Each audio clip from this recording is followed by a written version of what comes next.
अगर total earning की बात करें तो एक महीने की इनकम क्या होगी? देखो अब सब चीज मिला के।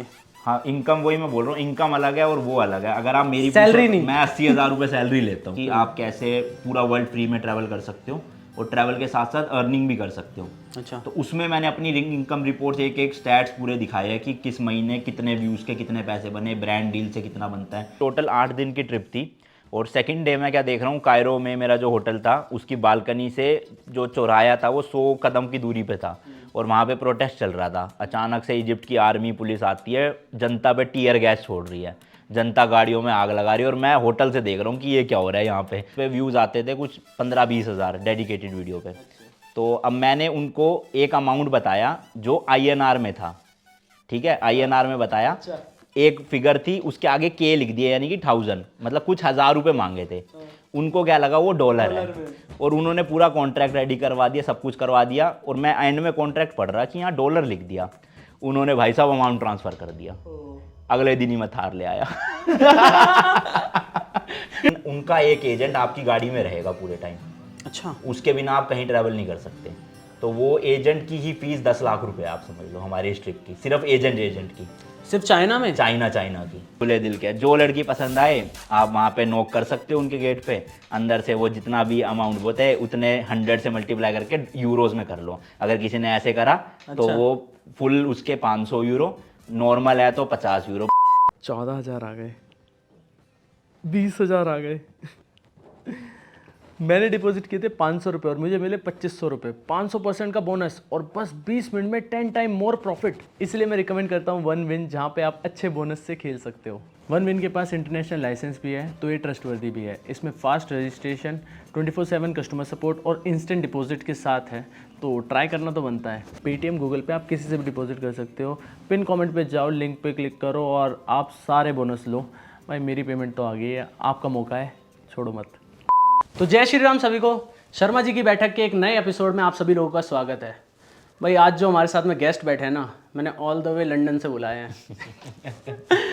बिना इधर उधर करते हुए आप सबको मिलवाता हूँ अनमोल जायसवाल से, द इंडियन बैकपैकर। तो कैसे हो भाई? भाई मैं बढ़िया, आप बताओ एकदम। भाई बढ़िया, भाई बढ़िया। भाई जो अपनी नई ऑडियंस है ना, उसको अपना इंट्रोडक्शन दे दो, आप क्या करते हो? तो पिछले 7 साल से मैं एक फुल टाइम कंटेंट क्रिएटर हूँ। मल्टीपल चैनल्स है, टेक का भी है, गेमिंग का भी है, फाइनेंस का भी था, ट्रैवलिंग का भी है। तो अभी तो फुल फ्लैज में टेक और ट्रैवलिंग वाला चैनल चल रहा है जिसका नाम है इंडियन बैकपैकर चैनल। इतने सारे चैनल एक साथ इस क्वेश्चन पे आएंगे, बट मैंने अभी देखा भाई तुम लंदन से आए हो, ऑल द वे लंदन। भाई क्या जर्नी थी यार ये, मेरे को इसके बारे में जानना है, मतलब ब्रीफली जानना है, पीछे की क्या कहानी थी, कैसे सोचा तुमने लंदन जाने का? यार प्लान तो बना था 2018 में, तो जिनके साथ बना था 1 साल पूरी तैयारी चली, सब कुछ हुआ। बट वो ये है, मतलब लोग शुरू में तो बोलते थे, जैसे आप और मैं बैठे हुए, आपसे मेरी बात हुई कि यार लंदन चलेंगे, तो आपने कहा ठीक है चलेंगे।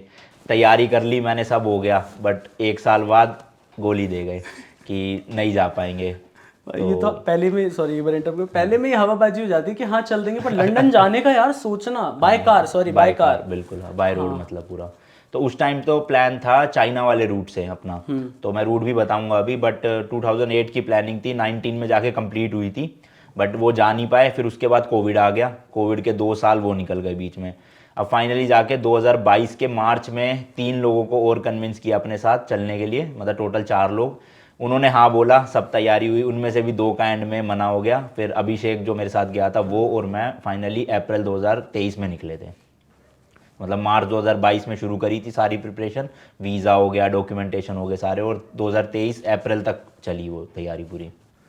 भाई मैंने देखा बहुत ज़्यादा तैयारी करनी पड़ी है, जैसे कि तुमने बताया, जो लोग सोचते हैं कि आज सोचा हम 4 दिन या 1 महीने बाद हम निकल सकते हैं, बट ऐसा नहीं है। तुमने बताया 2008 से स्टार्ट कर, 18 से, सॉरी 18 से, हाँ 2018 से बना रहे हो प्लान, तब जाके उसको एग्जीक्यूट आपने 2023 में किया है। 23 में किया, बिल्कुल।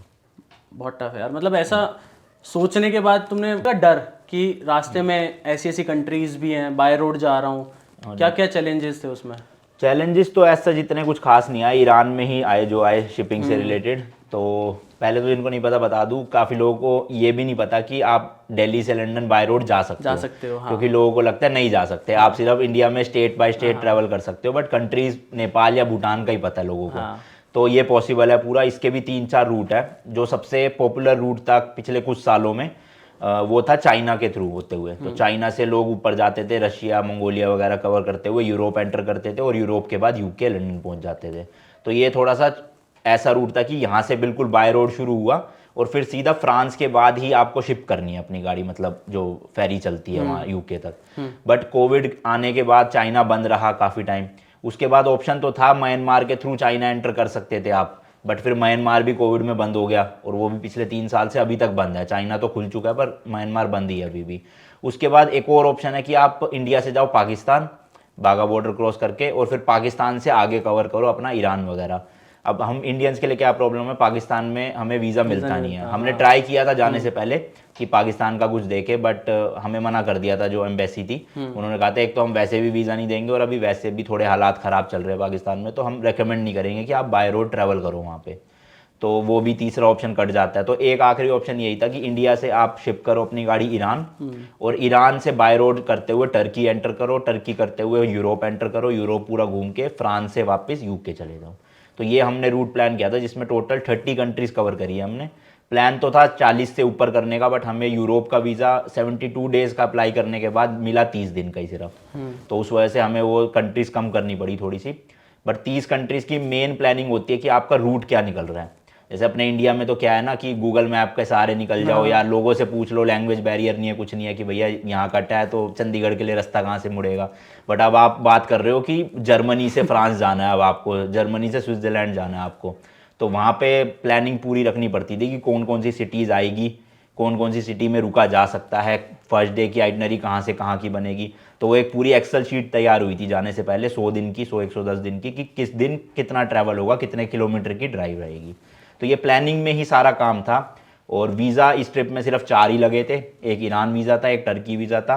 पूरे यूरोप का एक ही वीज़ा होता है, शेंगन वीज़ा कहते हैं उसे, और उसके बाद यूके वीज़ा हमारा। तो वीज़ाज में ज़्यादा दिक्कत नहीं थी, बट रूट प्लानिंग में दिक्कत थी, और गाड़ी के डॉक्यूमेंटेशन में दिक्कत थी थोड़ी सी बस। मतलब बैक टू बैक तुमने प्लानिंग की हुई थी कि इस दिन से इस दिन हम यहाँ ट्रैवल करेंगे, और रूट भी हमने वही फॉलो किया। 1-2 दिन कभी कभी हो जाता था, जैसे ज़्यादा थक गए तो एक दिन एक्स्ट्रा रुक गए, पर वैसे जो हम प्लान लिख के लेकर गए थे कट टू कट वही फॉलो किया मेजरली। तो ऐसा कोई एक्सपीरियंस बताओ इसमें जो यूट्यूब पे नहीं दिखाया हो, जो शेयर ना किया हो कि यार ये चीज़ नहीं दिखाई, उसके बारे में बताओ। मतलब कुछ अंदर डीपली कुछ हुआ, कुछ ऐसा इंसिडेंट कोई भी?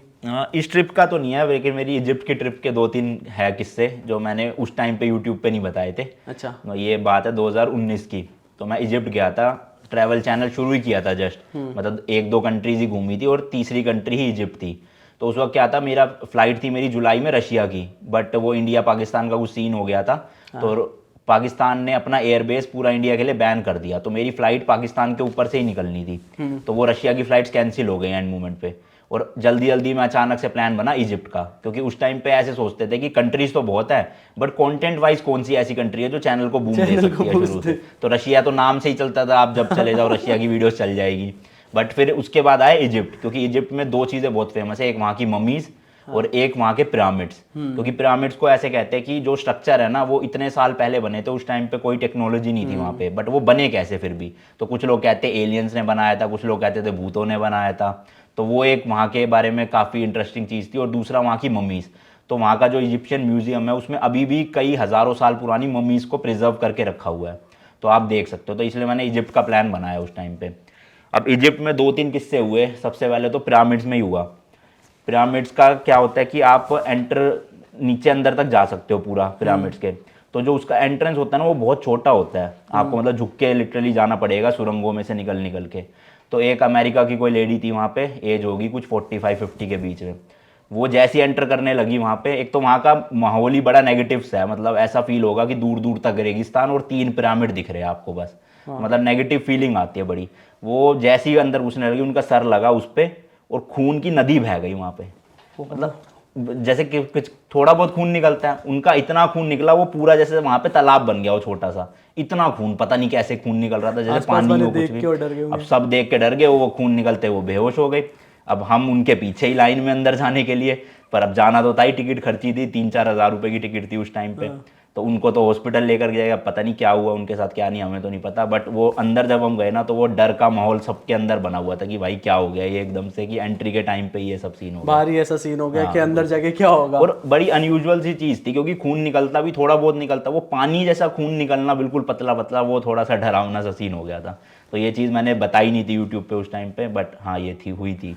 पूरे ट्रिप पे, क्योंकि रोड ट्रिप कर रहे हैं, एक्सीडेंट तुम्हारा हुआ, ऐसा नहीं हो लगा कि यार स्टार्टिंग में एक्सीडेंट हो गया, मेरी तो भी बहुत जर्नी बची हुई ये है? हुआ था फील उस टाइम पे, बट फिर घर पे बात करी जब एक्सीडेंट हुआ तो घर वालों ने तो यही कहा कि वो नज़र बट्टू होता है ना, कि हाँ ट्रिप के पहले दिन ही नज़र बट्टू लग गया, अब ट्रिप सही रहेगी। तो हुआ भी यही कि छोटे में ही बलट हल गई, बस डिक्की जरा सी वो हुई बैंड, उसके अलावा चेसी पे कोई फर्क नहीं आया ना, मैकेनिकली कुछ दिक्कत आई।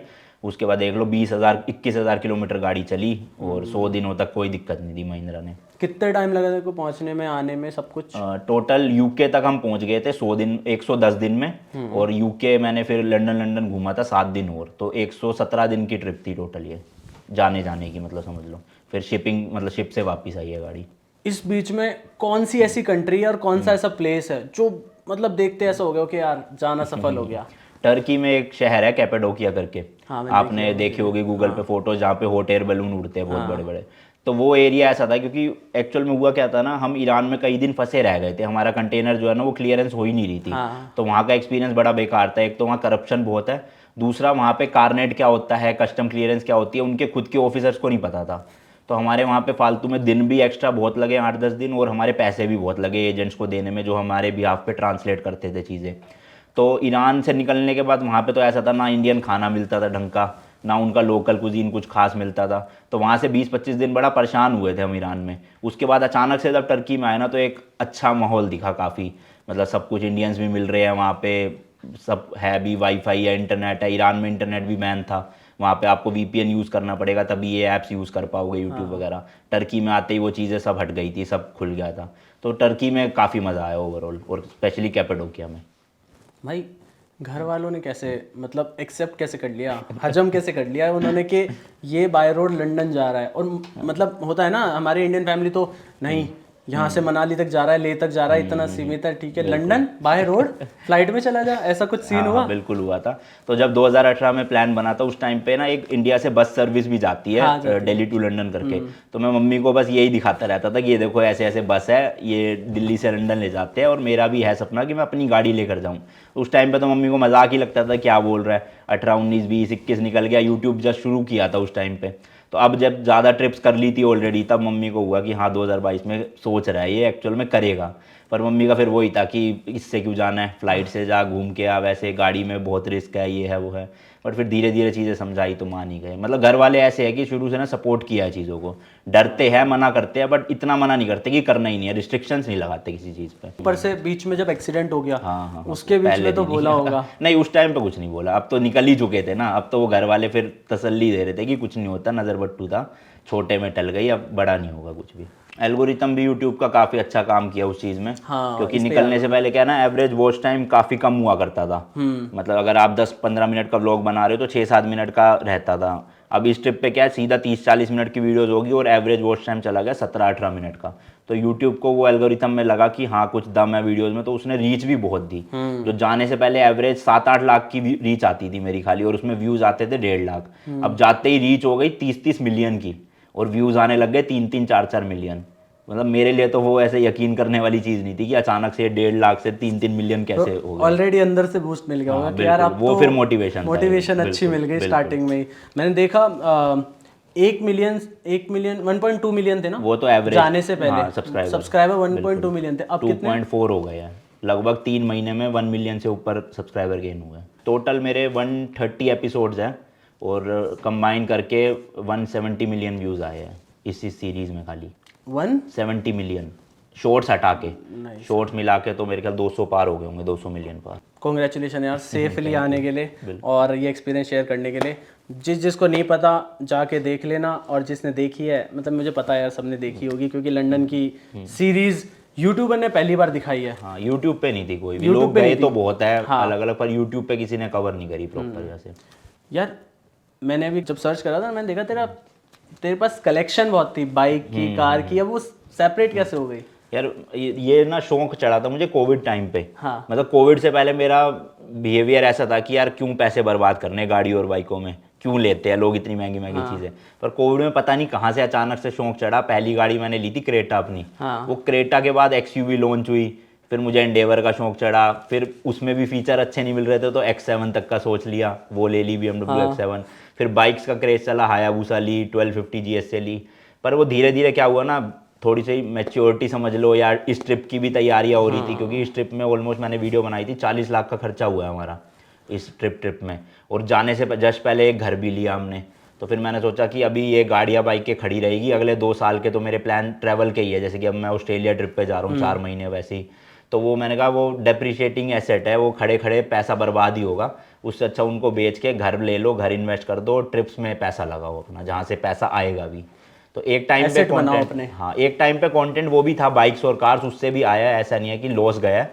मतलब हम यूट्यूबर्स तो चीज़ें खरीद के कंटेंट से Content ही कमाई बनाते लेते हैं उसका, तो वो चीज़ अलग बात है। बट अभी थोड़ा फोकस है कि प्रॉपर्टीज़ लो और ट्रैवल करो, बस गाड़ियाँ बाइकें नहीं ज़्यादा। पर ये वहाँ लंदन जाने के लिए तूने स्कॉर्पियो आई क्यों चूज की? पहले मेरा प्लान था X7 ले जाने X7 का। हाँ, वही बोल रहा हूँ, तो X7 लेके जा सकता था, थोड़ी रिलायबल थी। रिलायबल तो थी, बट घर वालों ने और सबने मना कर दिया। उन्होंने कहा एक तो 1.5 करोड़ की गाड़ी है। अब जैसे एक्सीडेंट हुआ स्कॉर्पियो का, तो कुछ ज़्यादा नहीं था, महिंद्रा में आके रिपेयर हो गई। अब वहाँ X7 का हो जाता, इंश्योरेंस तो मिलता नहीं, ठीक है। अगर वो डिक्की चेंज करवानी पड़ती, कम से कम 10 लाख रुपए का फटका था। भले ही वहाँ शोरूम था, सर्विस सेंटर था, पर 10 लाख रुपए तो जेब से ही देने पड़ते, इंश्योरेंस तो कवर होता ही नहीं वर्ल्ड वाइड उसका। तो फिर एट दी एंड यही सोचा कि X7 को बेचता हूँ, अभी स्कॉर्पियन लेता हूँ। स्कॉर्पियन क्या, फिर महिंद्रा अपनी इंडियन गाड़ी है, और उस टाइम पे गाड़ी भी बहुत बढ़िया थी। मतलब जिस प्राइस पॉइंट में महिंद्रा ने लॉन्च करी कि 4x4 भी मिल रहा है, लुक भी पूरी ऐसे फॉर्च्यूनर वाली, चलाने में भी फॉर्च्यूनर वाला फील आता है, स्टीयरिंग लाइट था। तो बस इसी चक्कर में मैंने कहा स्कॉर्पियो ले जाएंगे। और इंडियन ब्रांड है, अपना इंडिया का ब्रांड बाहर मिलता भी नहीं है इन कंट्रीज़ में, तो लोगों ने रिस्पॉन्स भी वहाँ पे बड़ा अच्छा दिखाया कि ये कौन सा ब्रांड है। फिर मैं जब उन्हें बताता था ना कि सिर्फ 27-28 हज़ार डॉलर में मिल जाती है इंडिया में, मतलब 27 लाख रुपए में, तो उनका ये होता था इतनी सस्ती गाड़ी, तो ये तो हम भी इम्पोर्ट करेंगे इंडिया से। फिर स्टेयरिंग उल्टा होता था तो वो कर नहीं पाएंगे, अलग बात है। बट वैसे था कि इंडियन ब्रांड लेकर चलते हैं अपना, थोड़ा वो रहेगा। पर इसमें तो फॉर्च्यूनर भी लेके जा सकता था, फॉर्च्यूनर लोगों ने सजेस्ट की होगी तेरे को। हाँ बिल्कुल करी थी, मुझे फॉर्च्यूनर पसंद नहीं है। अच्छा। एक तो स्टेयरिंग उसका बहुत हार्ड लगता है मुझे, तो कंफर्टेबल बिल्कुल नहीं लगती। उसका कैबिन भी बहुत ना, आप स्कॉर्पियन में बैठो और फॉर्च्यूनर में बैठो, फॉर्च्यूनर का कैबिन ना बहुत क्लोस्ट्रोफोबिक सा लगता है, कि मतलब ना आप सेकंड रो में ढंग से बैठ सकते, बहुत बिच्चम बिच्चम सा फील होता है। और स्कॉर्पियन का क्या, कैबिन खुला खुला सा है, स्टेयरिंग लाइट है, कंफर्टेबल गाड़ी है। आप स्कॉर्पियन को लगातार 1000 किलोमीटर चलाओगे ना, आपको फटीग फील नहीं होगा, बट फॉर्च्यूनर में होगा ज़रूर। अच्छा। तो ये फ़र्क है थोड़ा सा। मेरे को मतलब जितने मेरे दोस्तों के पास है उन सबके पास फॉर्च्यूनर ही है। तो जिनके पास फॉर्च्यूनर है वो ये बात नहीं बताएगा कभी भी मैं बता रहा हूँ इसलिए। हाँ, ये एंडेवर एंडेवर तो फॉर्च्यूनर से काफ़ी बेटर लगती है मुझे कंफर्ट के मामले में। अब वो भी आने वाली है थार 5 डोर। हाँ वो प्लानिंग है हाँ कुछ? वो है प्लानिंग। अब मेरे पास थार है वैसे तो, हाँ। पर वो मैं बेच के और लूंगा 5 डोर लूंगा। वो वैसे शौक के लिए, वो ट्रैवलिंग के लिए नहीं, वो अपना सिटी में चलाई शौक बट करा उसमें अब और भी फीचर्स दे दिए हैं है। बट महिंद्रा अब ने। मेरा ट्रैवलिंग का व्हीकल एक ही रहेगा, स्कॉर्पियो। इसी को ही लाखों लाख किलोमीटर चलाना है जब तक सपोर्ट करेगी गाड़ी। मतलब एम तो ये है कि 1.5 लाख तो मिनिमम चलाना है। अब ऑस्ट्रेलिया ट्रिप के बाद 60,000 हो जाएंगे इसके लगभग, और मैंने फरवरी में ली थी, तो समझ लो 1 साल में 60,000 चला लूँगा पूरी इसको। तो इसी को ही ले जाना है आगे तक पूरा। प्लस ये गाड़ी बेचूंगा भी नहीं कभी, क्योंकि अब 2 मेजर ट्रिप्स कर लिए, इतनी कंट्रीज, तो बेचने का वैसे भी मन नहीं करेगा। तो वैसे दिल जुड़ गया ज़्यादा। हाँ वही है बस। भाई इतने सारे जो YouTube चैनल मैनेज कर रहे हो, किस तरीके से कर रहे हो? क्योंकि आजकल लोग ट्राई करते हैं, स्टार्टिंग करते हैं, बट उसके बाद छोड़ देते हैं। कितने चैनल है पहले ये बता दो यार। अभी तक तो मैंने टोटल 9 चैनल बनाए हैं। 9 और चैनल सब पे आप लगा लो 1 लाख के ऊपर ही सब्सक्राइबर है, जिसमें से 3 तो 1 मिलियन के पार है, और ये इंडियन बैकपैकर 2.5 मिलियन हो गया।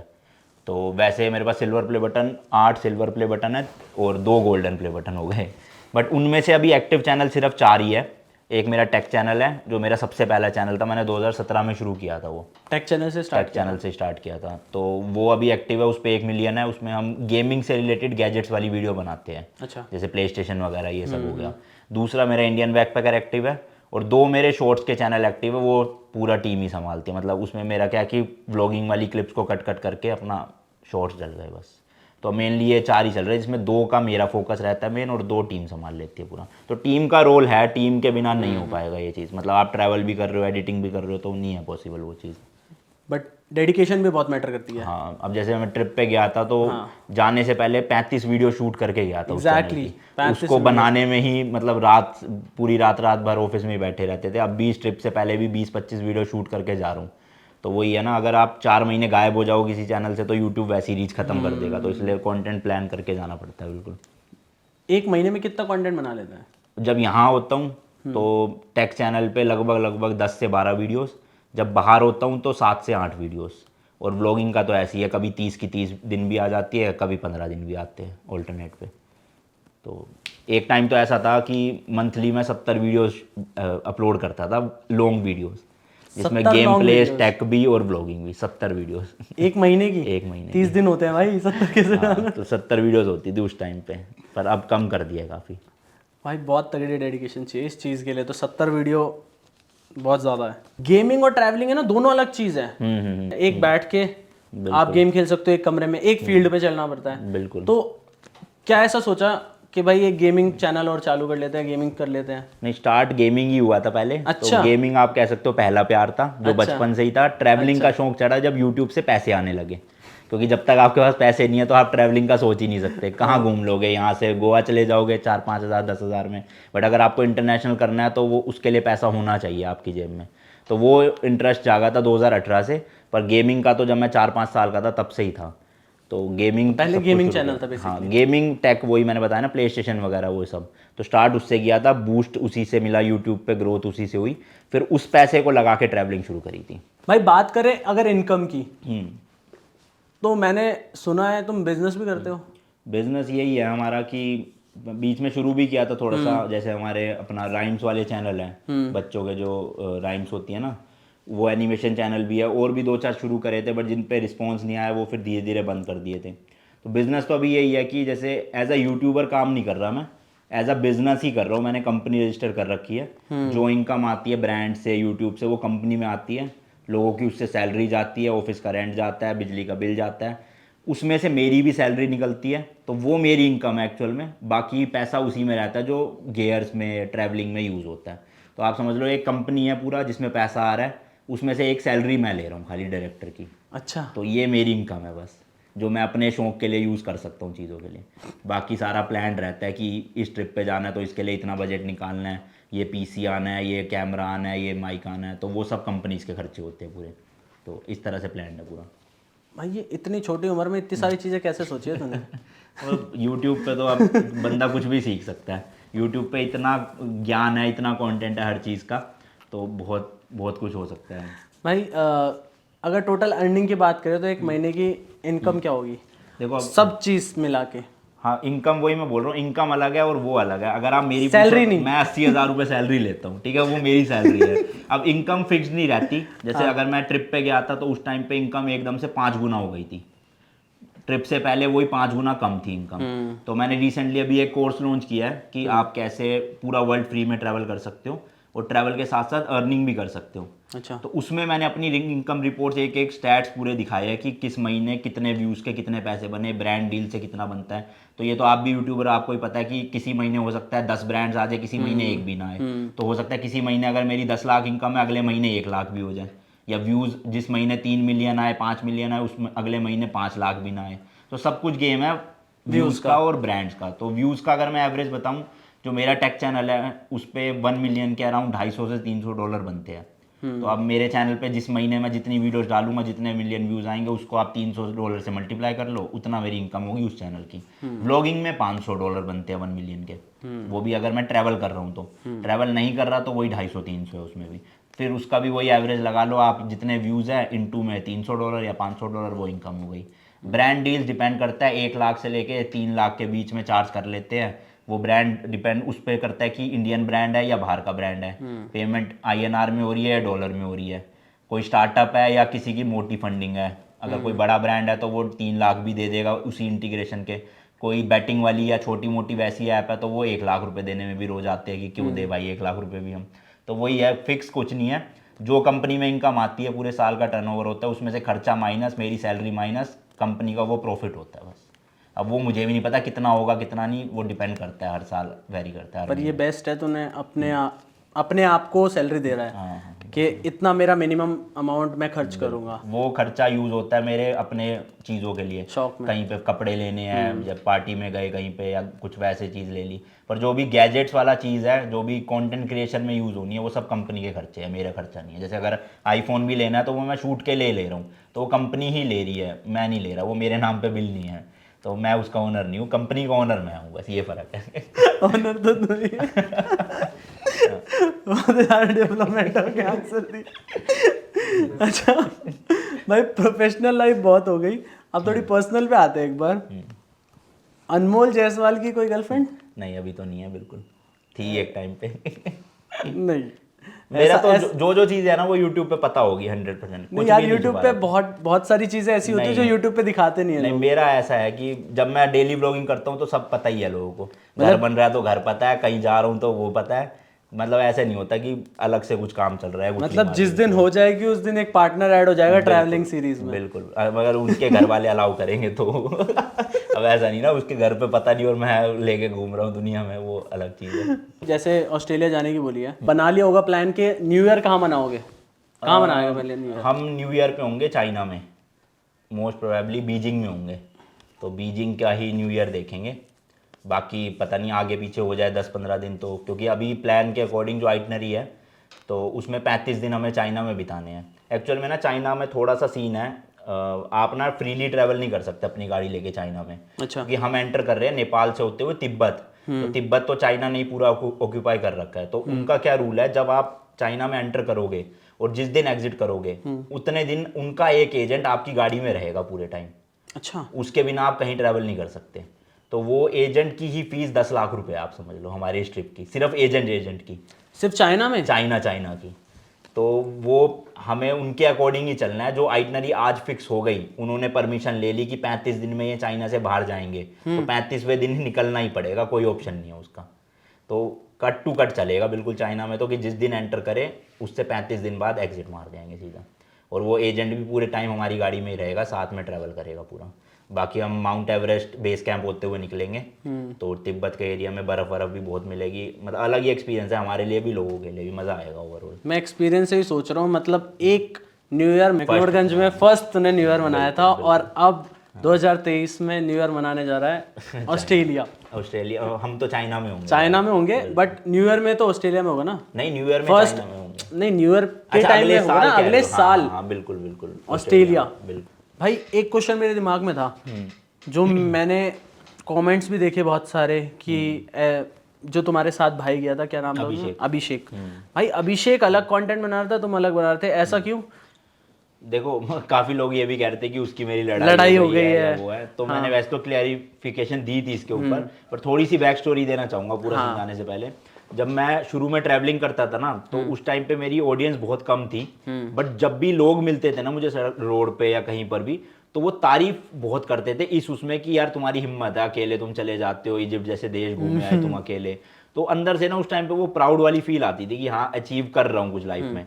बट जब ट्रैवलिंग छोड़ के 2 साल कोविड में डेली ब्लॉगिंग शुरू करी, उसमें नो डाउट सब्सक्राइबर बहुत बड़े, व्यूज भी बहुत आते थे, बट जब लोग मिलते थे ना तो वो वाली फीलिंग नहीं आती थी जो पहले आती थी। मतलब लोग उस टाइप की तारीफ नहीं करते थे, लोग ये कहते थे कि हाँ देखी है वीडियो, जानते हैं, फोटो खींच ली साथ में, बट वो अंदर से किक नहीं मिल रही थी। तो मेरा इस ट्रिप में ना मेन एम निकलने से पहले यही था कि जो पुराना स्टाइल था ना ट्रैवलिंग का, उसे कवर करूंगा, अपनी लाइफ कम दिखा के ट्रैवलिंग कंटेंट पे ही फोकस करूंगा सारा का सारा, ताकि आगे तक ना लोग कई सालों तक याद रखे कि हाँ एक बंदा था जो इंडिया से लंदन गया था, और उसने पूरी इन्फॉर्मेशन दी भी है, सिर्फ रास्ते में बकचोदी नहीं मारी कि ये कर रहे हैं वो कर रहे हैं, पूरा प्रॉपर दिया है।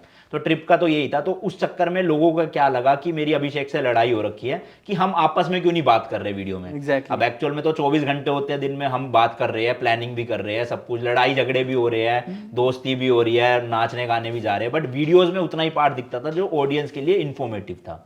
तो एक तो ये रीजन था कि लोगों को लगा लड़ाई हुई है।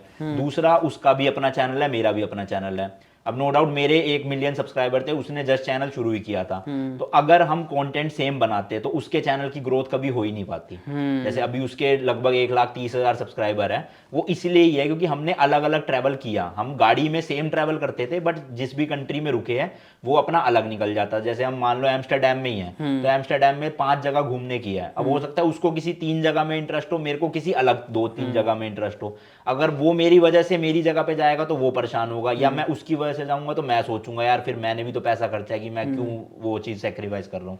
तो इसलिए हमने शुरू में ही डिसाइड कर लिया था कि हम ट्रैवलिंग गाड़ी से साथ करेंगे, बट एक जगह पे पहुंच के ट्रैवल अपना अपना करेंगे। तुम्हें जो शूट करना है तुम बनाओ, तुम्हें अपनी लाइफ दिखानी है अपनी लाइफ दिखाओ, प्लेसेस दिखानी है प्लेसेस दिखाओ, होटल दिखाना है होटल दिखाओ, वो सबका अपना कॉल है, बट अपना अपना करेंगे। तो मेरा मेन वही था कि मेरे को ज़्यादा से ज़्यादा प्लेसेस ट्रैवल करना है, कि अगर 5 जगह होती थी तो मैं कोशिश करता था 4 तो व्लॉग में दिखाऊं, एक छूट भी गई तो ठीक है। उसका थोड़ा सा ये था कि उसको फन साइड में ज़्यादा रखना था, कि 2 जगह भी घूमी बट शांति से घूमना था उसको, तो इसलिए उसका कंटेंट अलग था। प्लस उसको फायदा भी हुआ इस चीज़ का कि उसके सब्सक्राइबर बने एक्चुअल में। अगर वो सेम मेरी ही चीज़ें मेरी ही प्लेसेस दिखाते तो ऑब्वियसली मेरी ऑडियंस ज़्यादा है, मेरा ही देखती, उसका कोई नहीं देखता। अब उसका थंबनेल टाइटल अलग रहा तो इसलिए ऑडियंस आई भी, तो ये रीजन था। और ये म्यूचुअल डिसीजन था, कोई लड़ाई मतलब नहीं कोई हुई थी, लड़ाई कुछ वड़ाई नहीं नहीं, थी, नहीं कुछ नहीं। बैक एंड पे सब चीज सही थी। बिल्कुल। और ये मैं ट्रिप के बीच में डिस्कस नहीं करना चाहता था, वो फ्लो टूट जाता नॉलेज वाला, इन्फॉर्मेशन वाला। तो जब ट्रिप एंड होने वाली थी, जिस दिन वो निकल रहा था, उस दिन मैंने व्लॉग बनाया था इसके ऊपर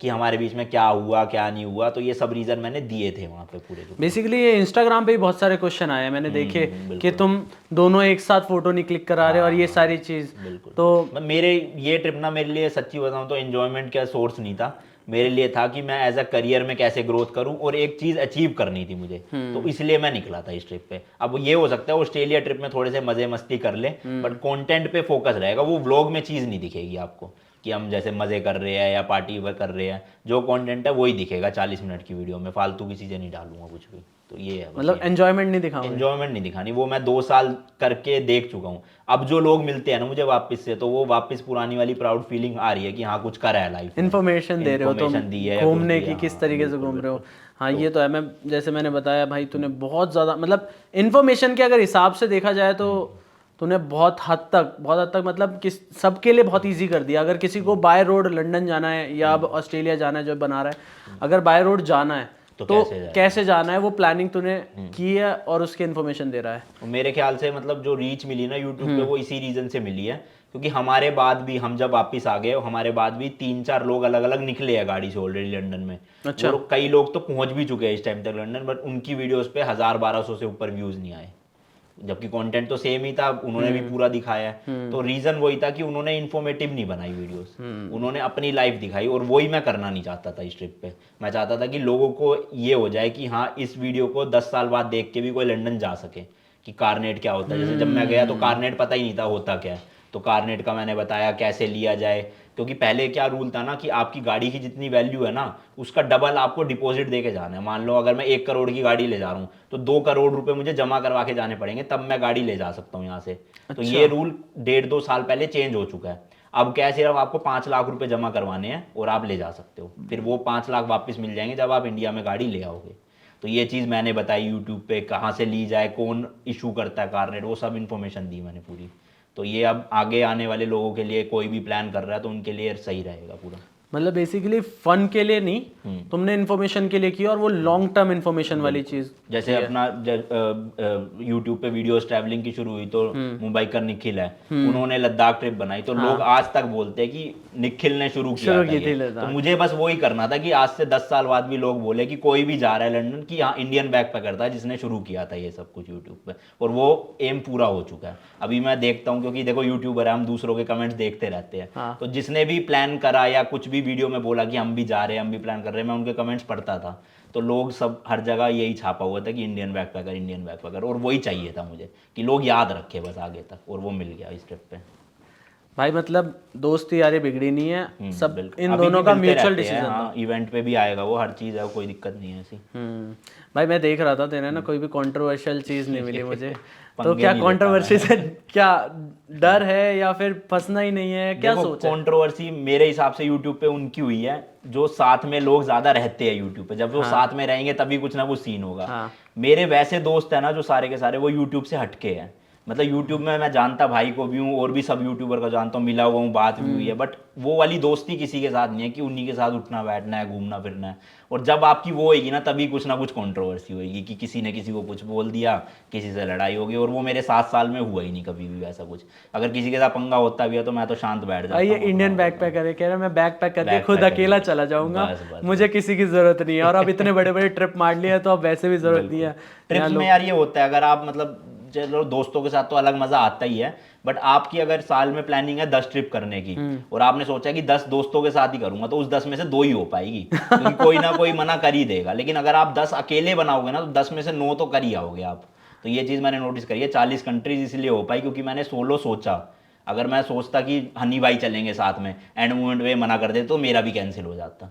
तो ये हो जाती है चीज़ें थोड़ी सी बस। भाई ओवरऑल मैं भी बता दूं, मैं भी अनमोल से पहली बार मिला हूँ और पहली बार बैठ के हमने बहुत सारी चीज़ डिस्कस की है, जो कि मैं बहुत सारी चीज़ सीखा हूँ। ट्रैवलिंग का शौक मेरे को भी है, लेकिन इसने जो एक मार्क सेट करने वाली बात कर रहा है, तो जो मार्क सेट कर रहा है ना वो बेस्ट कर रहा है भाई। और ऐसे ही लगा रहा है बढ़िया। ऑस्ट्रेलिया की ट्रिप में लेंगे मजे, घर बैठ के ऑस्ट्रेलिया के मजे लेंगे। बिल्कुल बिल्कुल, सर्दियों में रजाई में घुस के। सीरीज़ के बारे में बहुत सारी बातें कर ली। मेरे को बस एक मोटा मोटा एक आइडिया दे दो कि लंदन सीरीज से कितना बजट बना, खर्चा कितना, एक खर्चा कितना हुआ और ऊपर से फिर आया कितना। खर्चा तो मैंने वीडियो बनाई है पूरी डिटेल में। 40 लाख रुपए के आसपास था 2 लोगों का, जिसमें से 20-20 लाख रुपए आया इस हिस्से में। और यूट्यूब से बात करें तो 3 से 4 गुना बन गया था उसका। मतलब अगर 20 खर्चा तो 50-60 लाख रुपए कमा लिए थे। बाकी ब्रांड्स का तो ऐसा आता था कि आते थे खर्च कर देते थे वहाँ पे चीज़ों में, तो वो तो इतना रिकॉर्ड नहीं है। बट व्यूज़ का तो पता रहता ना, स्टैट्स है पूरे यूट्यूब के कि कितनी अर्निंग हुई है 4 महीने में, तो वो चीज़ पता थी पूरी। पिछले 4 साल से लेके अब तक में क्या क्या चेंजेस आए हैं? क्या क्या चेंजेस आए हैं? हाँ, जैसे तुमने बताया अभी कि मैच्योरिटी आ गई, पहले बहुत सोचते नहीं थे गाड़ी लेने से पहले, अब क्या मतलब और क्या मैच्योरिटी आई है जो मैच्योरिटी आई है? और दूसरा, स्टार्टिंग में मैं इंट्रोवर्ट था थोड़ा सा। मतलब जब यूट्यूब शुरू किया उस टाइम पे पब्लिक में बोलने में या दूसरों के सामने वीडियो बनाने में या अपने घर वालों के सामने वीडियो बनाने में हिचकिचाहट सी होती थी। बट अब वो डर खुल गया है। अब आप क्या होगा ना, चांदनी चौक के चौराहे पे खड़े होकर भी वीडियो बनानी है तो मैं बना लूँगा। अब वो शर्म वाली चीज़ खत्म हो गई है इतनी जगह बना के। तो वो एक अच्छी चीज़ है कि जो स्टेज का डर होता था ना वो निकल गया। जैसे स्कूल में मैं ऐसा था कि स्टेज पे गलती से बुला ना ले कि किसी भी चीज़ के लिए, जैसे मॉर्निंग प्रेयर में बुलाते थे, या मेरा नंबर ना आ जाए बस मैं पीछे ही रहूँ छुप के। उस दिन छुट्टी मार लेते उस दिन छुट्टी मार लो या तो सबसे बढ़िया। बट अब क्या है कि आगे आगे रहो, अब मुझे ही बुलाए, ऐसा हो गया। तो ये पता नहीं कैसे चेंज आया, बट बहुत अच्छा चेंज आया है मेरे हिसाब से। तो अनमोल वो क्या किस्सा बता रहा था अभी तो, इजिप्ट वाला कौन सा किस्सा था वो सुनाइए एक बार। तो इजिप्ट में क्या सीन था, जब मैं इजिप्ट गया ना उसके 1-2 दिन बाद ही ना वहाँ की लोकल जनता ने प्रेसिडेंट के खिलाफ प्रोटेस्ट शुरू कर दी थी कि प्रेसिडेंट हटाओ। कुछ हुआ होगा मुद्दा, मुझे ये तो नहीं पता क्या था। जब वहाँ पे गया, हाँ गजब गया मैं, जिस दिन लैंड हुआ उस दिन नहीं, उसके 2 दिन बाद शुरू हुआ ये। तो मेरी टोटल 8 दिन की ट्रिप थी। और सेकंड डे में क्या देख रहा हूँ, कायरो में मेरा जो होटल था उसकी बालकनी से जो चौराया था वो 100 कदम की दूरी पे था और वहाँ पे प्रोटेस्ट चल रहा था। अचानक से इजिप्ट की आर्मी पुलिस आती है, जनता पे टीयर गैस छोड़ रही है, जनता गाड़ियों में आग लगा रही है। और मैं होटल से देख रहा हूँ कि ये क्या हो रहा है यहाँ पे। तीसरा देश था मेरा। व्लॉगिंग तो मैंने नहीं करी क्योंकि घर वाले सुनाते हैं कि कहाँ चला जाता है ऐसी जगह, बट बहुत सीन थे। तो उस 8 दिन की ट्रिप में ना मतलब वो सबकी चेकिंग बहुत कर रहे थे कि आपने किसी के प्रेसिडेंट के खिलाफ फेसबुक या इंस्टाग्राम पे कोई पोस्ट तो नहीं किया हुआ या कुछ उल्टा तो नहीं बोल रहे। तो अब इजिप्ट के लोग होते हैं और जो इंडियंस है वो शक्ल से लगभग ना सेम ही दिखते हैं, मतलब इतना आप मेजर फ़र्क नहीं पता लगा पाओगे। और उस वक्त मेरे बाल छोटे छोटे थे बिल्कुल, जैसे मैं पूरा इजिप्ट का ही लग रहा था। तो उनको ये नहीं समझ आता था मैं टूरिस्ट हूँ, तो वो मुझे बहुत बार रोकते थे, मतलब 8-9 बार रोका पूरी ट्रिप में, जिसमें वो 1 घंटा तो खाते ही खाते थे पूरा कि पासपोर्ट दिखाओ, फ़ोन में दिखाओ क्या चल रहा है, क्या रिकॉर्ड कर रहे हो। तो किस्सा इसी से रिलेटेड हुआ कि वहाँ की सिटी है 2, कायरो और हुर्गाडा। जैसे अपने इंडिया में गोवा है वैसे ही वहाँ का गोवा है वो समझ लो। तो वहाँ से मैं ओवरनाइट बस लेकर गया कायरो से हुर्गाडा की, जो रात को चली और सुबह 7 बजे 8 बजे छोड़ना था उसको। और उस बस में ना वॉशरूम भी था, तो होती है जैसे इंडिया में भी कई बसेज आ गई जिसमें वॉशरूम अंदर ही होते हैं। तो अब मैं सुबह सुबह 5 बजे मेरी नींद खुली, तो अपने इंडियंस का क्या उठते ही थोड़ा प्रेशर सा बनता है। तो मैंने सोचा चलो है ही वॉशरूम अंदर, अब बस तो पता नहीं कब रुकेगी कब नहीं, तो जब होल्ट आएगा तब मैं वॉशरूम चला जाऊँगा और फ्रेश हो लूँगा। तो जब बस रुकी, मुझे ये नहीं पता था वो कहीं का चेक पोस्ट है, तो वो होगा कहीं का चेक पोस्ट किसी चीज़ का। तो मैं उसी टाइम पे वॉशरूम में घुस गया। अब मैं अंदर बैठ के आराम से हल्का हो रहा हूँ, इतने में नोक सुनाई देती है गेट पे। मुझे लगा किसी को आ रही होगी भाई, वो कह रहा होगा, तो मैंने कहा 2 मिनट्स बोल दिया। वो और थक थक थक थक करने लग गया। मैंने कहा क्या हो गया भाई ऐसा? तो मैं करके निकला बाहर, आर्मी वाला बंदा था, उसने हाथ पकड़ा और ले गया अंदर चेक पोस्ट पे। मैंने कहा क्या हो गया भाई साहब ये? तो उनको शक क्या हुआ कि ये पोस्ट आते ही बाथरूम में क्यों घुस गया। उन्होंने समझा कि कोई टेररिस्ट है या प्रोटेस्ट में कुछ गलत काम करने आया है। तो उन्होंने 40-45 मिनट पूरी इंटेरोगेशन करी। अब उन्हें इंग्लिश आती नहीं थी, तो एक ऑफिसर बुलाए जिनको इंग्लिश आती थी थोड़ी बहुत। उन्हें मैंने समझाया कि मैं टूरिस्ट हूँ और वॉशरूम ही गया था खाली। फिर उन्होंने जो बस का कंपार्टमेंट होता है ना, जहाँ बैग्स रखे थे, सबके बैग निकलवाए। मेरा बिल्कुल एंड एंड में था, मेरे दोनों बैग निकलवाए, पूरा बैग खुलवाया, सब कुछ देखा, कैमरे की फुटेजेस देखी कि कुछ गलत सलत तो नहीं रिकॉर्ड कर रखा। और वो 1 घंटा मेरे चक्कर में पूरी बस रोक के रखी उन्होंने। तो अब मैं अंदर जब बस में गया तो लोग मुझे ही देख रहे थे कि क्या हो गया, और मैं सोच रहा यार क्या सोच रहे होंगे कि क्या बंदा है कि एक घंटा लेट करवा दी बस की बस। तो उस वक्त ये है कि यार पता नहीं, उस वक्त इतना डर नहीं लगा, पता नहीं क्यों नहीं लगा। अब मैं सोचता हूँ ना, और अभी वो सिचुएशन वापस हो तो मैं खुद ही डर जाता हूँ सोच के कि यार ऐसा हुआ हो किसी देश में। देखो ना वहाँ इंटरनेट, ना घर पे कॉल कर सकता, अकेला बंदा मैं पूरे देश में, कोई जानता नहीं कोई कुछ नहीं। अगर मैं गायब हो जाता किसी को पता भी नहीं चलता कहाँ गया, कौन ले गया, क्या कर गया। तो वो अब सोच के बहुत डर लगता है, बट उस टाइम पता नहीं यार, निकल गई उस टाइम इतने मैच्योर नहीं थे ना। हाँ ये हो सकता है कि हाँ उस टाइम एक्सपीरियंस था, इतना बस हो गया। बर्डन नहीं था, अब घर बार भी देखना है। बिल्कुल बिल्कुल, ये रिस्पॉन्सिबिलिटीज नहीं थी। तुम भी बताओ भाई, तुम्हारी एक दिन की इतनी इनकम जो सबसे ज्यादा हो कि ये देख के हो गए यार ये तो सही यार, इतने भी कमा लिए कुछ ऐसा? इसका अमाउंट नहीं बताता, पर एक चीज़ बताता हूँ। मतलब मेरी खुद फट गई थी, ये क्या हो गया भाई साहब। तो कोई बाहर का ब्रांड था, उन्होंने एक गेम लॉन्च करी थी, और उन्होंने मेरे टेक चैनल पे कहा था कि आप इसकी एक डेडिकेटेड वीडियो बना दो। उस टाइम पे मेरे व्यूज़ आते थे उस चैनल पे, आज से 2.5-3 साल पुरानी बात है। अच्छा। तो उस पर व्यूज़ आते थे कुछ 15-20 हज़ार डेडिकेटेड वीडियो पे। अच्छा। तो अब मैंने उनको एक अमाउंट बताया जो INR में था, ठीक है, INR में बताया। अच्छा। एक फिगर थी, उसके आगे के लिख दिया, यानी कि 1000, मतलब कुछ 1000 रुपए मांगे थे। उनको क्या लगा वो डॉलर में, और उन्होंने पूरा कॉन्ट्रैक्ट रेडी करवा दिया, सब कुछ करवा दिया। और मैं एंड में कॉन्ट्रैक्ट पढ़ रहा कि यहाँ डॉलर लिख दिया। अब मैं सोचूं यार, पूछूं ना पूछूं, क्या पता है सही में इनके लिए डॉलर भी बड़ी बात ना हो, इतना मेरे लिए बहुत बड़ा अमाउंट था। ठीक है, तो मैंने कहा चलो अब रिस्क लेते हैं। मैंने इनसे पूछा कि, उनसे इंग्लिश में पूछा कि आप डॉलर्स में पेमेंट करोगे या इंडियन करेंसी में। तो उन्होंने कहा amount question mark, you asked for this amount dollar right. मैंने कहा यस यस। उन्होंने भाई साहब अमाउंट ट्रांसफर कर दिया। अगले दिन ही मैं थार ले आया। इतने कर दिए? हाँ, मैं तो, मेरी फट गई थी, क्या हो गया ये, सिर्फ एक 5 मिनट की डेडिकेटेड वीडियो के इतना पैसा कोई ब्रांड कैसे दे सकता है। और वो कोई जेन्युइन ऐप, मतलब गेम थी प्रॉपर, वो सट्टेबाजी वाली कोई ऐप नहीं थी। मतलब एक ब्रांड था, OnePlus ब्रांड था, उन्होंने अपनी कोई रनिंग गेम लॉन्च करी थी, टेम्पल रन जैसी, तो उसका प्रमोशन था। मैंने कहा भैया इतना पैसा है यूट्यूब पे, आज से 3 साल पुरानी बात है वो। फिर अप्रोच नहीं किया आगे? मैंने बहुत मैसेज करे पर उन्होंने, पता नहीं अब उनको पता चल गया था उसके बाद या क्या हुआ, रिस्पॉन्स नहीं मिला उन्हें, पर उन्होंने रिप्लाई नहीं किया फिर। तो मतलब करिश्मा ही हुआ भाई एकदम से, क्या हुआ। यार अगर इस टाइम करते तो शायद ज्यादा। हाँ ज्यादा। अब मैं सोच रहा था कि उस टाइम पे तो मैं 1000 में चार्ज कर रहा था, अगर मैं इस टाइम पे लाख में चार्ज करता और वो उतने लाख डॉलर दे देते भाई साहब, अलग ही सीन हो जाता। पूरा ऑस्ट्रेलिया की ट्रिप आए 3 बार हो जाती, 3-4 बार। मतलब अभी तक का सबसे ज्यादा वही आया है? हाँ, वो मतलब 1 डे जो क्रेडिट हुआ था सबसे बड़ा अमाउंट था वो, सिंगल डे का। 3 साल में? अब भी नहीं हुआ? 7 साल में। 7 साल में? 7 साल में। अरे देख लो अब कितना ज्यादा हुआ। बताया नहीं इसने। जो नई ऑडियंस हमारी देख रही है, जो जाना चाहे, फॉरेन जाना चाहे, तो पहली चीज तो ये बता कहाँ जाए। तूने कितनी कंट्रीज घूम ली? टोटल 40 हो गई मेरी। टोटल 40 कंट्री में कहाँ तेरे को बेस्ट फील आई? देखो 2 चीजें है, एक तो आप अकेले जा रहे हो या एज अ कपल जा रहे हो, दूसरा आपका बजट इशू है या नहीं है। अगर बजट इशू नहीं है और एज अ कपल जा रहे हो तो आंख बंद करके मालदीव चले जाओ, ठीक है, पैसा उड़ाओ, वहाँ पे बहुत बढ़िया जगह है। बट अगर आपके पास पैसों की कमी है और एज अ कपल जा रहे हो तो इंडोनेशिया चले जाओ, वहाँ पे जगह है बाली। वही मेरी फर्स्ट इंटरनेशनल ट्रिप थी बाली की। तो मैं तो सोलो गया था, बट आप वैसे, मैं जो लोग देख रहा था वहाँ पे वो एज अ कपल ही आए हुए थे। तो आप इंडोनेशिया जाओ, काफ़ी अच्छी कंट्री है। और बाकी जितनी भी अपनी एशियन कंट्रीज़ है वो सारी सस्ती है। मतलब लोगों के मन में, अपने इंडियंस के दिमाग में क्या है कि अगर आपको इंटरनेशनल जाना है तो 7-8 दिन के लिए भी 1.5-2 लाख रुपए होने चाहिए जेब में। बट ऐसा नहीं है, इन कंट्रीज़ में आप 20 दिन की ट्रिप मारो और 4 से 5 कंट्रीज़ एक ही ट्रिप में कंप्लीट करो, आप 1.5 लाख रुपए में 5 कंट्रीज घूम सकते हो 20 दिनों के लिए। अच्छा। तो जो मेरी फर्स्ट ट्रिप थी वो मलेशिया और इंडोनेशिया की थी 22 दिन की। उस पूरी ट्रिप में फ्लाइट समेत मैंने सिर्फ 70,000 रुपये खर्च किए थे 22 दिनों में, फ्लाइट के समेत पूरा खाना रहना घूमना फिरना। तो ये एशियन कंट्रीज बहुत सस्ती है, बट ये प्री कोविड बहुत सस्ती थी, अब थोड़ी महंगी हो गई है, बट यूरोपियन कंट्रीज से तो फिर भी सस्ती है अभी। जैसे अभी हम यूरोप में गए थे तो होटल कुछ कुछ जगह पे ऐसा था कि एक दिन का 15-15, 20-20 हजार रुपए से नीचे था ही नहीं, और वो रूम इससे भी आधे से भी आधा समझ लो 20,000 रुपए पर नाइट में। और यही 20,000 में आप एशियन कंट्रीज में 10 दिन के लिए अच्छा खासा होटल ले सकते हो 20,000 रुपए में। हाँ, मतलब 2,000 रुपए में वहाँ का 3 स्टार होटल मिल जाता है आपको, और अगर 3-4 हजार खर्च दोगे तो 5 स्टार बढ़िया रेडिसन जैसी प्रॉपर्टी मिल जाएगी थाईलैंड जैसे देशों में अपना। तो ये देश सस्ते हैं काफ़ी इस मामले में। भाई एम्स्टर्डम की कहानी बताना कुछ।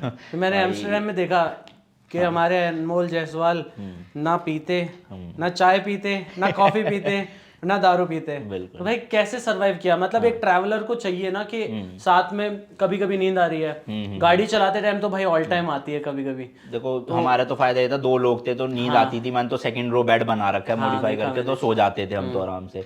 प्लस एम्स्टर्डम की अगर बात बताऊं तो एम्स्टर्डम एक ऐसी जगह है, आप सिंगल बंदे हो, कपल हो, फैमिली हो, बच्चे हो, जो वहाँ का रेड लाइट एरिया ना वो नॉर्मल एरिया है समझ लो, वहाँ पे ही आपको बच्चे भी घूमते दिखेंगे, फैमिलीज भी घूमती दिखेगी। तो वहाँ पे सिस्टम क्या चलता है, रूम्स बने होते हैं बड़े बड़े, और ग्लास के शीशे होते हैं बड़े बड़े, मतलब बिल्डिंग है उसमें 5 कैबिन बने हुए हैं और बड़े बड़े ग्लास है, उसमें लड़कियां खड़ी हुई है, मतलब स्ट्रीट पे ही। ये स्ट्रीट शाम को शुरू हो जाती है 6-7 बजे, उसी स्ट्रीट पे फैमिलीज भी घूम रही है, बच्चे भी घूम रहे हैं, और जिनको वो सब करना है वो भी घूम रहे हैं।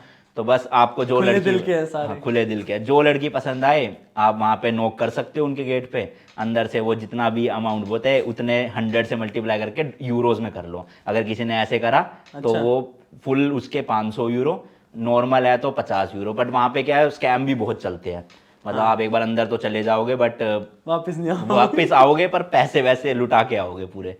तो वो बहुत लफड़ा है, हमने करा नहीं ऐसा कुछ, बट पब्लिक में ही था सब कुछ। दूसरा वहाँ पे भीड़ वगैरह बहुत नॉर्मल है, मतलब आप उस एरिया में घुसोगे तो आपको वहाँ पे स्मेल ही पूरी वीड की आएगी। लोग रात को इतना ज़्यादा कर लेते हैं कि जो कैनाल्स बनी हुई है उसमें डूबे पड़े हैं, लोगों ने अपनी साइकिलें फेंक रखी है अंदर।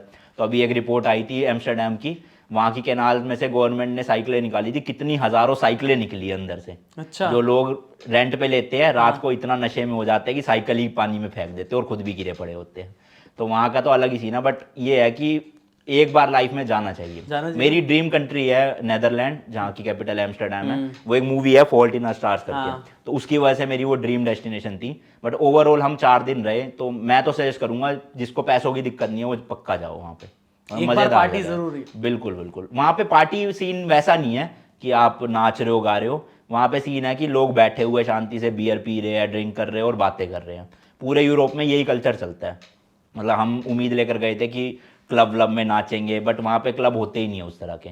लोग बस वहाँ पे रिलैक्स करने आते हैं, बातें करने। और इतना वो है वहाँ पे, लोग सुबह 10 बजे बियर लेके बैठते हैं और रात को 12 बजे तक पूरे दिन बियर ही पीते रहते हैं। मतलब इतना क्रेज है वहाँ पे लोगों में बियर का।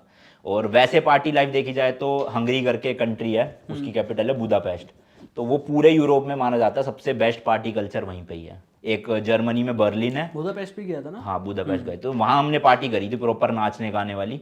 तो वहाँ पे मज़ेदार होता है सीन। बाकी पूरे यूरोप में आपके लिए बस ड्रिंक गांजा यही सब है, बस और कुछ नहीं भाई। पर इस चीज़ के बिहाइंड स्टोरी जाननी है मेरे को कि ट्रैवल करते टाइम यार बीच में होता है कि हम चाय पी ले, कॉफ़ी पी ले, बट नहीं मैं तो कुछ पीता ही नहीं। चाय तो मैं पीता ही नहीं बचपन से। कॉफ़ी भी गर्म कॉफ़ी मुझे पसंद नहीं है, पर कभी मन किया तो कोल्ड कॉफ़ी घटक ली। पर ऐसी आदत नहीं है कि नींद हटाने के लिए पीनी है। कभी महीने 2 महीने में एक बार वैसी शौक के लिए पी ली तो पी ली, वैसे कुछ नहीं है सीन। तो वही है, बॉडी को आदत हुई पड़ी है उसी तरह से। मतलब आप क्या है ना, कुछ चीज़ कंज्यूम करने लग जाओ तो बॉडी को उसी की आदत हो जाती है। अब मान लो मैं वैसे भी एक्टिव हूँ, बट अगर मुझे कॉफ़ी की लत है तो मैं एक्टिव दिखूंगा ही नहीं। मेरे को ये होगा कि कॉफ़ी पीऊँ उसके बाद एक्टिव हो। अब मेरे को शुरू से ही आदत नहीं है ना ड्रिंक करने की ना स्मोक करने की, तो वो शुरू से ही ऐसा है। बॉडी को पता है कि जो है एक्टिव बिना उसके ही मिलेगा, वो सब नहीं मिलेगा बॉडी के अंदर। तो चलो एक बार फटाफट चिट चैट चैलेंज करते हैं अपना रैपिड फायर। बिल्कुल। इसके बारे में, इसमें बस आपको चूज करने है कोई भी एक, बाइक और कार, कार, गेमिंग और ट्रैवलिंग, ट्रैवलिंग, यूट्यूब और बिजनेस, यूट्यूब, बीबी के वाइन और राउंड 12, बीबी की vine, Ranveer Singh, Ranveer Kapoor, Ranveer Kapoor. Scorpio Classic और Scorpio N. N. Love marriage, arrange marriage? Love marriage. पैसा या फेम? पैसा। पैसा आएगा तो फेम भी मिल जाएगा, बहुत तरीके हैं लेने के, पर फेम मिलेगा तो ज़रूरी नहीं पैसा भी मिले। रुक के बोला थोड़ा सा आंसर ये। लेह लद्दाख और गोवा? गोवा। अच्छा, बीच? बीच। इंडिया और फॉरेन? ट्रैवलिंग के लिए फॉरेन, रहने के लिए इंडिया बेस्ट है। अच्छा, फास्ट फूड और होम फूड? लाइफस्टाइल जैसी है उसके लिए फास्ट फूड। बाकी मजबूरी बनेगी तो कभी होम। वेज और नॉन वेज? दोनों चलते हैं, कोई दिक्कत नहीं है। भाई एक चैलेंज है हमारा जो हमने अभी इंट्रोड्यूस किया है। मतलब मैं ही बक रहा हूँ पहला। हाँ, पहला बक रहे हो। फोन कहाँ है तुम्हारा? फोन तो घर पे है। लाया नहीं। भाई, फोन निकालो एक बार जरा। लाया नहीं यार, मैं तो फोन गाड़ी में रह गया क्या? जरा एक बार जो फ्लाइट मोड में फोन है ना, वो फोन दो एक बार। लाओ देना। उस पे थोड़ी चीजें करवा के देखते हैं। अच्छा। आज अनमोल जायसवाल की बहुत सारी चीजें मिलेगी। भाई फोन आ गया है, इसको ना एक बार पहले इंस्टाग्राम खोलो। अच्छा, नेट ऑन करके? हाँ, नेट ऑन करके। ठीक है। और लास्ट 5 जो रिक्वेस्ट है ना, उनका रिप्लाई भी करना और उनके क्वेश्चन भी बताने कि आपको क्या रखे हैं। अच्छा ठीक है जी। टॉप रिक्वेस्ट करूँ या ऑल? ऑल पे ही करूँ ना? हाँ, ऑल पे कर लो। सबसे पहले भाई ने तो रील ही भेज रखी है, तीनों ने, चारों पांचों ही भाई, पांचों ही रील है लो। नहीं, जिन्होंने क्वेश्चन लिख रखे फिर उससे स्टार्ट करते हैं। एक भाई ने बोल रखा भाई आप इस साउंड पे वीडियो बनाओ, मतलब कोई रील भेजी होगी उस पे वीडियो बनाओ भाई। तो भाई उस पे उसको रिप्लाई करो। क्या मतलब करो? हम ट्राई कर रहे हैं जितने भी अपने गेस्ट होंगे। रील सुना दे कौन सी है? हाँ, गाड़ी एक ऐसा शौक है जिसको डल जाएगा ना, वो किसी और शौक में नहीं जाएगा। अब देखिए आपकी यंग उम्र होती है, आप कह रहे हैं कि भी लोग डेट पे जाते हैं, पैसे खर्चते हैं, वो जिसके पास गाड़ी होती है वो सारे पैसे गाड़ी को करा। भाई तो सच बात है ना। हाँ, इस भाई ने बोला इस पे वीडियो इस पे इसको ना भाई को इसको बोल देते रिक्वेस्ट को है ना एक्सेप्ट करके भाई को बोलो भाई इस पे जरूर वीडियो बनाएंगे। बोल दिया बिल्कुल भाई, डन। ठीक है। ऐसे 5 और देखने हैं। अगला है best wishes for your new journey Australia. मेरे को लग रहा है ज़्यादातर लोगों ने यही करा होगा क्योंकि ऑस्ट्रेलिया ट्रिप की अभी अभी अनाउंसमेंट करी है मैंने। हाँ। तो इनको भी एक भाई तो सीधा पूछ रहे हैं can I also join you in India to Australia road trip. बताओ अब क्या बोलूँ भाई को कि हमने 4 महीने लगाया वीज़ा लेने में, तुम्हारा एक दिन में कहाँ से ला के दूँ। कि भाई अगले 4 महीने बाद जहाँ जाऊंगा ना वहाँ बताऊंगा। प्रियांशुल दीक्षित अगले भाई उन्होंने हाई बोला हुआ खाली। बस यही है 5 हो गए। हाँ। देखो भाई मैंने 5 के 5 रिप्लाई करवा दिए हैं। ठीक है भाई, अपनी है ना सफारी की हिस्ट्री खोलो और लास्ट का वो दिखाओ कि तुमने क्या सर्च किया हुआ है। यूट्यूब। नहीं यार, किसकी है वो नहीं पता। लो विक्रम भाई की वीडियो है, इन्होंने इंस्टा पे स्टोरी डाली होगी तो मैंने उस पर क्लिक करा था तो वो यूट्यूब पे सफारी नहीं सफारी के सर्च पे क्या खुला? सर्च में पता करते हैं ना। ये मैंने सर्च करा इंडियन सुपरमार्केट इन बीजिंग, क्योंकि चाइना में मेजर होल्ट हमारा बीजिंग में होने वाला है, तो मैं देख रहा था वहाँ पे इंडियन सुपरमार्केट है या नहीं है। अभी रिसर्च ही चल रही है। चल रही है क्योंकि मुझे यहाँ से रेडी टू ईट ले जाने थे, तो मैं देख रहा था कि कितने दिनों के ले जाऊँ कि वहाँ मिलेंगे या नहीं मिलेंगे, तो ये रिसर्च करी थी लास्ट। तो लास्ट वीडियो का अपना जो रेवेन्यू है एक बार वो दिखाओ कितना है जो लास्ट वीडियो से आया है। मतलब कल जो डली है हाँ, या परसों वाली दिखाता हूँ, कल वाले का तो दिखेगा नहीं। हाँ कल वाले का दिखेगा नहीं, परसों वाले का दिखाओ। परसों आज वाली इससे का एस्टिमेट लग जाएगा गाइस। और जो मैंने बताया था वही एग्जैक्ट आएगा, देख लेना। ये है देख लो 2 दिन पहले की वीडियो है। 3,86,000 व्यूज़ है टोटल। ठीक है जी। रेवेन्यू में जाओगे 25,000 रुपये, $300 के आसपास, क्योंकि ये ट्रैवलिंग वाली वीडियो है तो इसमें 1 मिलियन के $500 से $600 बनते हैं लगभग। तो मतलब जितना बताया ना भाई वो एक्यूरेट बताया है। नाइस भाई। लास्ट तुमने ना स्क्रीनशॉट कौन सा लिया है? स्क्रीनशॉट कौन सा लिया है? सारी ट्रैवलिंग से चल पेमेंट के लिए है, घर बन रहा है तो वो बाथरूम की फिटिंग्स लेने गया था, 60,000 रुपये का उनका है, अभी शाम को ही आते आते बस। अच्छा, इंस्टा पे लास्ट रील कौन सी सेव की है? लास्ट रील तो मैं बहुत सेव करता रहता हूँ कि ट्रिप पे बनाऊंगा बट वो बनाता नहीं मैं कभी भी। सेव करिए किसी गाड़ी से रिलेटेड ही होगी कि ट्रिप पे, या फिर म्यूजिक यूज़ करना होगा। ये है, ये म्यूजिक के लिए करी थी सेव कि म्यूजिक यूज़ करूँगा। नाइस। लास्ट क्वेश्चन क्या है? लास्ट चीज है अपने व्लॉग के एंड में। हाँ। मतलब तुमने व्लॉग किया होगा आज पूरे दिन का, बिल्कुल। तो उसकी एंडिंग करते हैं अपने इस पॉडकास्ट के सेटअप के साथ में। और मेरे बारे में आपको पॉडकास्ट कैसा लगा उसके बारे में सारी चीज़ बात करते हैं। तो वहीं से एंड करते हैं अपनी वीडियो। ठीक है जी, तो करूँ रिकॉर्ड करूँ इसी में? हाँ बिल्कुल, रिकॉर्ड करो, लाइव रिकॉर्डिंग। ठीक है जी, पता चलेगा ना इससे किस तरीके से पीछे ब्लॉग करते हैं। चलो जी, चलो फाइनली अपनी पॉडकास्ट डन। 1 घंटे के आसपास बनी होगी मेरे ख्याल से, है ना? तो काफ़ी चीज़ें ट्रैवलिंग से रिलेटेड भी, अपकमिंग ऑस्ट्रेलिया ट्रिप से रिलेटेड भी, और इनकम से रिलेटेड भी जो है वो बातें खुलासा हुआ है। जो वैसे तो मैंने कोर्स में बताई थी, जिन्होंने कोर्स खरीदा उनको पता होगा, बट भाई ने यहाँ पे भी कुछ कुछ बातें निकलवा ली। तो डिटेल तो खैर कोर्स में ही पता चलेगा, बाकी पॉडकास्ट देख लेना भाई का जो सैटरडे को आएगा। टाइम क्या है भाई? टाइम ऑलमोस्ट 2 बजे के आसपास आता है। मेरे सारे जितने भी पॉडकास्ट आए हैं तो ये मैं 1-2 के आसपास ही डालूंगा। चलो डन है, चेकआउट कर लेना भाई की पॉडकास्ट। भाई कैसा लगा आपको यहाँ बैठ के? बहुत बढ़िया, बहुत बढ़िया। बढ़िया। मतलब पॉडकास्ट ना अच्छा वो है, इंटरव्यू में ना थोड़ा मजा नहीं आता। हाँ। क्योंकि इंटरव्यू में क्या है ना, कट टू कट क्वेश्चंस होते हैं और वो बड़ा फॉर्मल हो जाता है। लेकिन पॉडकास्ट में क्या है, थोड़ा वो भाइयों वाली बात रहती है कि हाँ नॉर्मली बातचीत चल रही है जैसे 2 लड़कों में। तो उसमें क्या है ना, आपका एक्सपीरियंस आप शेयर करते हो तो टाइम लिमिट नहीं रहती। इंटरव्यू में क्या आपको सोच समझ के बोलना पड़ता है कि 10 मिनट में क्या बोलूँ, कितना बोलूँ, क्या सही रहेगा। तो अच्छा रहा, ओवरऑल एक्सपीरियंस अच्छा है। बाकी इवेंट में आना है। इवेंट बोल में ही डन नहीं है, देनी। डन है भाई, डन है। देख लो। इवेंट 100% डन है भाई। चलो कोई ठीक दिक्कत है नहीं जी। है। बाकी और ब्लॉग बोलना को है एंड आपको? करते हैं, किस तरीके से एंड करते हो तुम? मैं तो यही कहता हूँ कि वीडियो पसंद आई तो लाइक शेयर कमेंट कर देना। बाकी मिलता हूँ नेक्स्ट वीडियो में। Till then good bye and as always, तीखे रास्तों पे नहीं पड़ना फीका। चलो जी, बाय बाय। नाइस भाई, नाइस। बहुत बढ़िया पॉडकास्ट आने वाली है अभी, नई सीरीज। बिल्कुल भाई उस सीरीज के बारे में एंड में कुछ बोलते चलो। हाँ, इस सीरीज में लगभग हम 11 कंट्रीज कवर कर रहे हैं, जिसके लिए सबसे ज़्यादा मैं एक्साइटेड हूँ चाइना के लिए। तो हमारा रूट है basically Nepal, China, Laos, Vietnam, Cambodia, Thailand, Malaysia, Singapore, Myanmar और देन इंडोनेशिया से अपना ऑस्ट्रेलिया। तो ये देशों में अगर आपको इंटरेस्ट है या आप जानना चाहते हो बाय रोड कैसे ट्रैवल किया जाए, क्योंकि यूट्यूब पे आपको ये वीडियोस नहीं मिलेगी, और हमने भी बहुत सारे ब्लॉग्स पढ़े हैं लोगों के, स्पेशली फॉरेनर्स के ही पढ़े हैं जिन्होंने लिखा है। तो हमें लगता है कि हमें वियतनाम और कंबोडिया में बहुत दिक्कत आने वाली है, क्योंकि उनके रूल्स गाड़ियों को लेके बहुत खतरनाक है। अच्छा। तो वो एक्सपीरियंस हमारे लिए भी अलग होगा, प्लस आपके लिए भी कंटेंट वाइज अच्छा होगा। तो मतलब मजा आने वाला है ऑस्ट्रेलिया ट्रिप पे। जिसने लंदन ट्रिप एंजॉय किया वो ऑस्ट्रेलिया वाली तो जरूर देखेगा। Thank you so much. Thank you invite करने के लिए। बिल्कुल भाई, चलो भाई, thank you so much guys.